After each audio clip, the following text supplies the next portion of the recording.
Thanksgiving planned, but it looks like, we just have to go with it, right? 2020 has been the year of just go with it.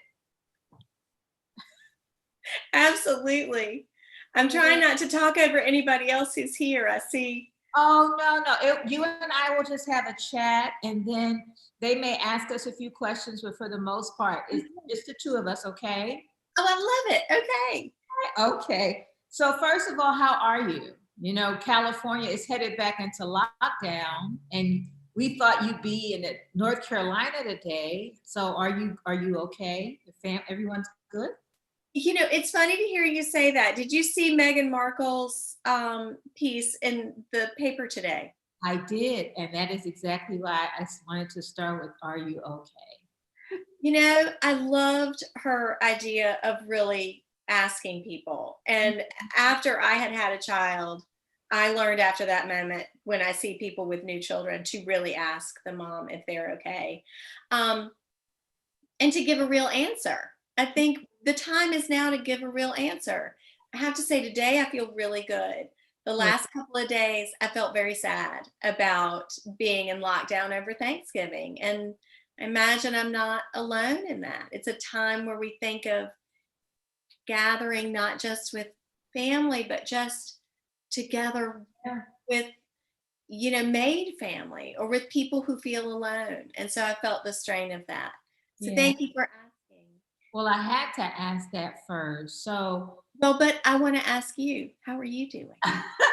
I'm okay, but I tell you, I have the same feeling of, not honoring some of the traditions we've held for so long. I can't imagine. It's sort of like the first time, we're not all together in one space. And so that does feel different. So on that end, I feel a sense of awe, but I have to tell you, Emily, I also feel an extreme sense of gratitude. I mean, and this is really how I feel. It's been a hard year for so many people. And so, I woke up today thinking, well, maybe this is not the Thanksgiving I planned, but oh my gosh, I'm so happy to be healthy and my parents are healthy. I'm healthy. And so, I'm planning to enter tomorrow really. Maybe it'll be a quiet Thanksgiving, but really a Thanksgiving where I'm reflecting on how grateful I am to be where I am and have what I have. So let's start. Let's start with these questions. And I think, I love it. yay! I And love that we've done this on both sides. that's exactly right. That's right. You interviewed me a couple of weeks ago, and now I have the chance to interview you. And many people will recognize you from television, but I thought they would get to know you today, right? So I wanted to start out with, Emily, what gets you out of bed on hard days? Because we've had some hard days here, and what's been getting you out of bed on those days? Well, that's such a great question. And for me, it's never getting out of bed. I always wake up every day and I'm like, today's the day, today it's going to happen. My sort of continual wish is for better for all of us. I have my whole life struggled with what I have seen as inequity and a chance to try and be a part of a group. I love that. For me, the harder thing is what lets me go to sleep at night. Okay. Because at night is when I think, oh, I didn't get where I wanted to today. I didn't do what I wanted to today. So for me, it's almost the reverse. So it's like that reflective moment at the end of the day when you're thinking about, okay, that's good because you want to go to sleep with a clear conscience, right? Like, which is a great thing. Well, I want to start here. Tell me, when did you know you were sort of called to be an actress? If you Oh my recall. gosh. Um, well, I kind of didn't. Okay. So when I was in college, I'm from North Carolina. I went to East Carolina University, and I had gone with the intention to be a Spanish translator. Wow. Um, and I just didn't fall in with the department. It didn't seem to be the best fit for me. And while I was there, a friend of mine was an intern at the local TV station, which was WNCT. And she said, they're looking for a weather anchor. Mm. And they particularly want a female. And I, at that time, used to have this bit where I would sort of pretend I was like showcasing things all the time. And now you see people do that. But in the 90s, it was still kind of a fresh bit. And she said, "Will you please submit a tape of you doing that?" And I said, "Okay, I've got nothing else to do." And I got the job. And you got the job. So when I was 19 and a full time college student, I also did 6 and 11 weekend weather. Mm. And that sort of introduced me to the fast paced lifestyle of being in front of the camera. I really enjoyed the amount of input that comes in when you're in that kind of a job. As I went along and started to think, do I want to do this for a career? And I started to chart my career path. People said, if you're lucky, you'll get to Detroit by this age, and then by Cincinnati by this age. And then if you're really lucky, you might end up here. And I thought, well, gosh, I don't know that lack of flexibility Mhm. is really going to work for me. And I was watching the feed, and ironically, it was a CBS show. And I thought, I think I can do that. I'm just going to try that. And I was, young enough and naive enough to think that I could do it. And so I moved to Los Angeles, and I think that naivete really helped me. And Mhm. the other thing I did that I would suggest to anyone in any business where you're sort of acting as an entrepreneur is I made a chart for myself. I had seen something where it said there are this many actors and this many jobs, and it was meant to deter people. But Right. I just instead made a chart that said, I've got this many opportunities against this many people. If I just go to every single audition, and I think the metric came out to be 80 auditions to get a job. And I Wow. would show up for things and they're like, "You're not in your 60s." I'm like, "No, I'm not. But I'm here to audition for you." And and eventually I got a job. And it's just like anything, it just steamrolls. Steamrolls. Wow. So you retired. Not well. I guess it's been a little while though since you officially. I mean, I would say moved into retirement. Tell us about that transition from retirement and acting to what I now think of you as an activist. And we'll talk more about how we met and where we met. But there was this transition. You moved from being an actress, and now, Emily, you're an activist. Thank you for that. Thank you for seeing me that way. That's the way I want to be seen. Mhm. Um, I really loved acting. It's not that I didn't, and I loved the parts that I got to play and the people that I was with. Um, I always felt that there was something tugging at me the whole time, though. I didn't feel comfortable on the red carpet, which is weird because I like a party. When people would try and get me to wear things, I always felt very awkward. And I remember one time I wore my high school homecoming outfit, and people sort of were like, "You're not playing the game." And I wasn't, and I didn't know why. And then after I had my daughter, and I felt, you know, I had done an article about this many years ago, but I was adopted when I was a baby. And I looked at her and I just thought, oh my gosh, I got so lucky. And I think about all the people that don't get opportunities and chances. And I thought, if I can use at all any of this platform that I may have left to talk about this, that's what I want to do. And I'm big on a game plan. So I said, I'm going to do this with Pippa and her classroom, Mhm. and I'll be a room mom. And then at some point I thought, you know what? I need a bigger plan, and she needs some space from me. And I had started an after school program in college. I had worked for a homeless assistance program. And a friend of mine who knew I liked to volunteer said, why don't you join me for the Defy program, which Mhm. is an entrepreneurial assist program that happens within prison and then people who are integrating out. And I joined her, and I realized how many parents I was in the room with. And I looked around and I said, this is the next area I want to get involved with. And that was not quite 2 years ago. And it's been game on ever since. Wow. So you have been full force, right? I mean, we met last December at a small salon, and it was all about how do we serve those that are re-entering, right? Re-entry. And so tell us about your organization a little bit more. So that moment 2 years ago inspired you to start the ground. So where are you? Tell us about the ground. Well, it's interesting. I did an interview like this with the head of the board for the ground the other day, and I said, "What would you tell people moving forward?" And he said, "Persevere and be aware of setbacks and be malleable." Mhm. And so that is the same, I think, definition of where the ground is because we're still relatively new. So Okay. what we do is we offer social and emotional language conflict management skills to people in difficult situations.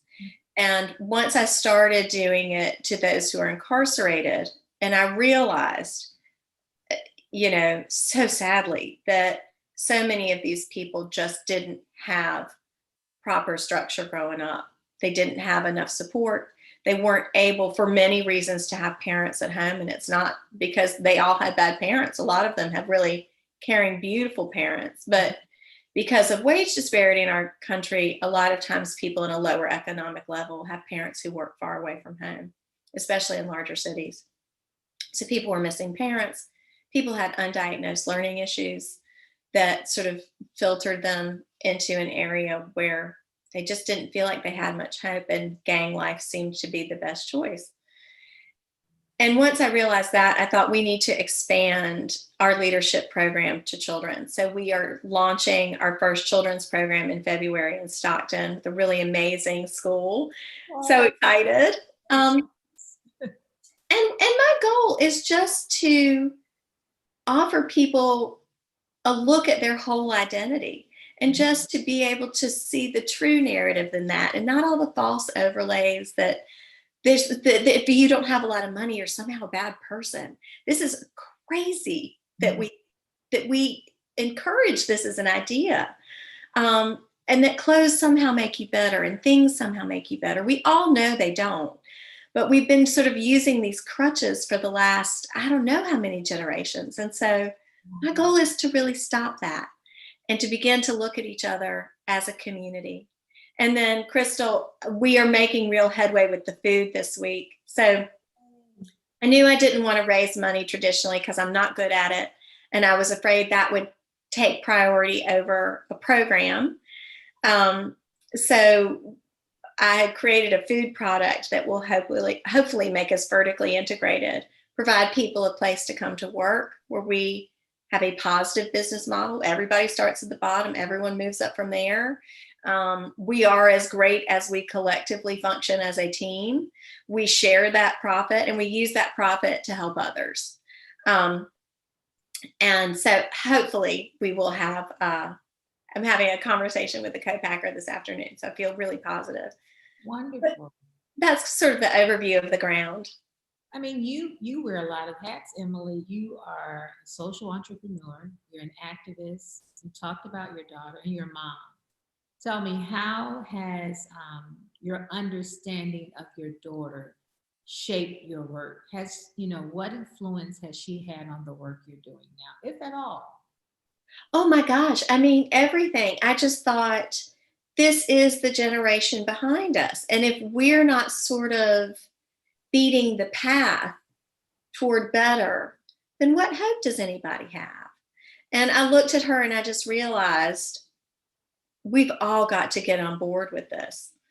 And also, Pippa happens to be just a very unusually kind person. She's a very quiet, still, kind person.